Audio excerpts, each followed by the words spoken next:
The U.S. Supreme Court may revive a doctrine that would basically destroy all federal agencies. Yep, not making this up. It's called the non-delegation doctrine. It's been around for a long time. It's never actually been law in the United States. The way things work right now is Congress says, okay, we've got a problem. Let's say, acid rain. Well, actually, that's not the best example. We got a problem. People are dying from cancers that are caused by tailpipe exhaust. And, we're Congress. We're not scientists. We don't know what to do about this. We're not engineers. We don't know how to fix this. We just know that the stuff coming out of the tailpipes, all that soot and all the particulate matter and the benzene and all these, it's causing asthma and it's killing people with cancer. And we have to do something about this. So they create an agency, in this case, the Environmental Protection Agency, or they task an agency, an existing agency, with the job of dealing with this problem of the tailpipe emissions causing cancer and asthma. And they say, you guys, hire a bunch of scientists, figure out what's going on, figure out the best solution, hire some engineers, and tell the car companies how they have to change. And by the way, this is how we got catalytic converters and how the smog vanished in Los Angeles. I've mentioned before I'm a pilot, and back in the 70s, I got my pilot's license in 71, I think, or 72, and must have been about 74, because our daughter was 2 years old at the time. Louise and I flew from Lansing, Michigan, out to Los Angeles in this little, Cherokee Aero Tango 41752, and had, wild adventures along the way. Had a gas line break, had an oil leak. I mean, it was an old airplane. But when we came into Los Angeles, as we're approaching Los Angeles, it was like there was this giant yellow dome over the city that you couldn't really see through. I mean, you could vaguely, but it was, all the way on and that's gone. When you fly into Los Angeles now, you don't see that giant yellow dome. Well, that's because the EPA stepped up and said, catalytic converters are necessary to get all this ozone and all this other crud out of the air. Under the non-delegation doctrine that is going to be before the Supreme Court shortly, and this is based on a lawsuit from the Consumers Research, which is a right-wing group. And but under the non-delegation doctrine, what would have to happen is that Congress itself would hire a bunch of scientists. The House of Representatives would hire a group of scientists to inform them of the problem, and then they would hire engineers to tell them how to solve the problem.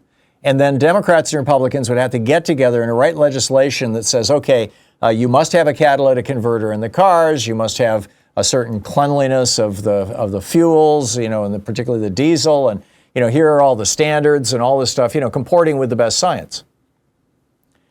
Well, that's crazy. I mean, Congress will never do that. Congress doesn't have the resources to do it. It doesn't have the staff to do it. It doesn't have the expertise to do it. And it doesn't have the time to do it. And even if it had all of those things, odds are, political BS would get in the way and things wouldn't get done. Which is exactly the goal of these people funding this lawsuit.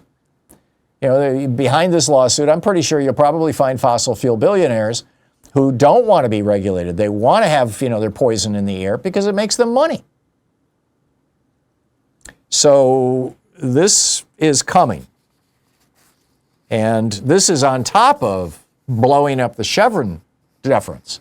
The Chevron deference said basically that the courts will defer to the judgment of the scientists in these individual agencies, like EPA. Well, the courts don't have to defer to them anymore. They can take down an agency or a rule anytime they want. But this goes beyond that. This basically says the EPA can no longer make rules. Only Congress can make rules. And it will destroy the administrative state. It would end the CFPB, it would end the EPA, it would end the Labor Department. Basically, every department of government that protects us, that protects you and me from the predation of billionaires and giant corporations gets shut down. And it looks like the right-wingers on the court are very enthusiastic about this. Meanwhile, over at Fox so-called News, you recall 2 days ago, I believe it was, Rupert Murdoch showed up unexpectedly. I mean, maybe expected by Trump, but not by the media. Showed up at the White House for a meeting with Donald Trump, and everybody was scratching their head. Why is Rupert Murdoch here? You know, what does he want from Trump, or what does Trump want from him? Now, Trump had been criticizing Fox News recently. I have a suspicion that that's all gone away, because what Murdoch apparently gave Trump was a TV show for his daughter-in-law. Lara Trump, Eric's wife, is now going to be the host of My View with Lara Trump, which is going to play every Saturday at 9 p.m. Eastern on Fox so-called News. The network is describing the show as focused on the return of common sense to all corners of American life. This is what Trump is calling common sense, is the new catchphrase on the right. It's just common sense that you don't want to, have diversity, equity, and inclusion. You don't want to be hiring, the people of color or women or queer people. It's just common sense that you want to go back to apartheid in the United States. It's just common sense that, women should be in the bedroom and the kitchen and not in the workplace, et cetera, et cetera.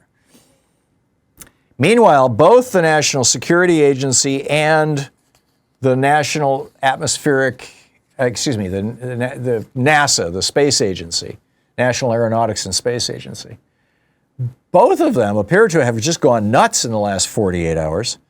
The National Cryptological Museum, which is run by the National Security Agency, the NSA, this is a federal museum of spies and spydom.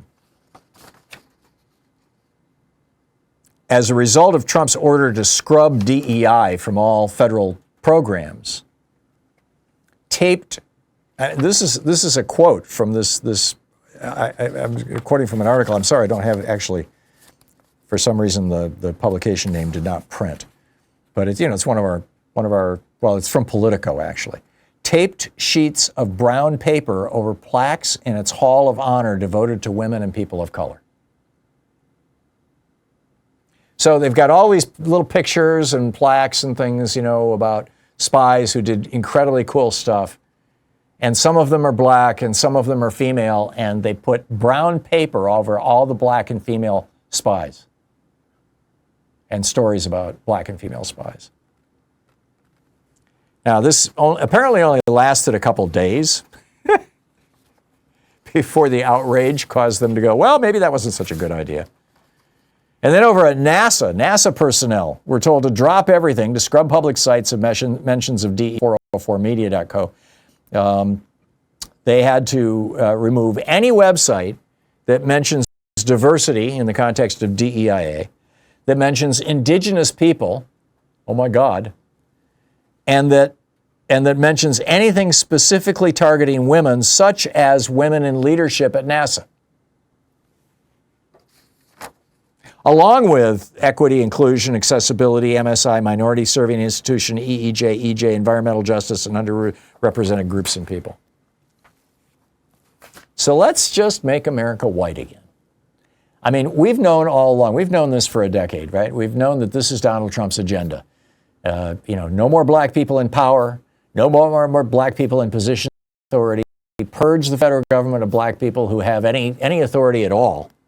It's fine if you got a bunch of black people in the Army serving as cannon fodder, but a black guy as Secretary of Defense, that ain't gonna happen. We'll put an alcoholic white guy in there instead. It's really remarkable how far they've gotten and how much approval that they have. I mean, the story this morning over on Fox News was how Trump's approval ratings are up with Republicans right now. Republicans are loving this stuff. Keep in mind, the majority of white people voted for Trump. The majority of white men overwhelmingly voted for Trump, almost 2/3. The majority of white women voted for Trump.